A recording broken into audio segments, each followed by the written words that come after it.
Hey YouTube, thanks for stopping by. This is going to be a quick video on supply and demand, the business that we're in on Amazon, and also a quick story on how we ran into this situation. My name's Vince, and this is Amazon Adventures. Hey guys, so getting right into it.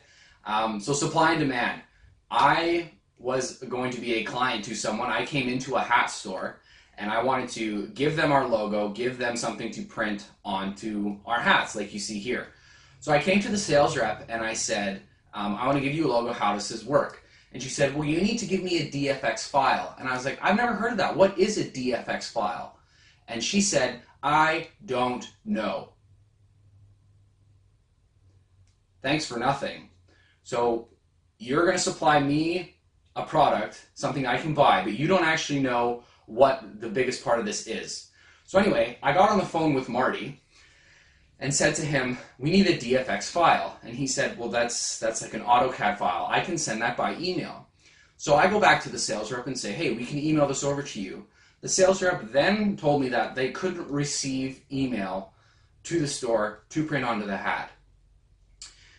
We're in the 21st century where email is sort of, it's actually an old thing. I mean, there's new ways, Messenger, WhatsApp, all that stuff. So very hard to believe that they couldn't receive it. I believe that they could, but simply this sales rep was not invested enough and just didn't care enough to actually help us out. And in doing so, they lost sales.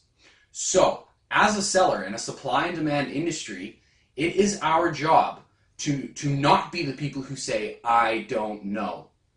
You cannot have that. With your product, you need to know the ins and outs. If somebody posts a review on Amazon with 2 stars saying, this and this is wrong, why is it like this? You should be able to reply right away and say, hey, do this to make it better. I know this will work because I'm invested in it. This shows professionalism to the people who are buying from you and also people who are actually looking at the reviews on your listing to see if you are invested in your product. You don't have to necessarily be really emotionally attached to your product. That's not the point here. The point is that in a supply and demand industry, you need to be an asset to your client. You need to be a help and you need to know how your product works. So the biggest thing to take away from this video is be an asset to your client. Do not say those words, I don't know, because that immediately is going to lead you down a long road you don't want to go down. So guys, thanks again for stopping by. Comment, like, subscribe, visit our website. We've got a lot of great resources there to help you out, to either get you started or if you're in it already are going to give you extra edge. So thanks again, and this was Amazon Adventures.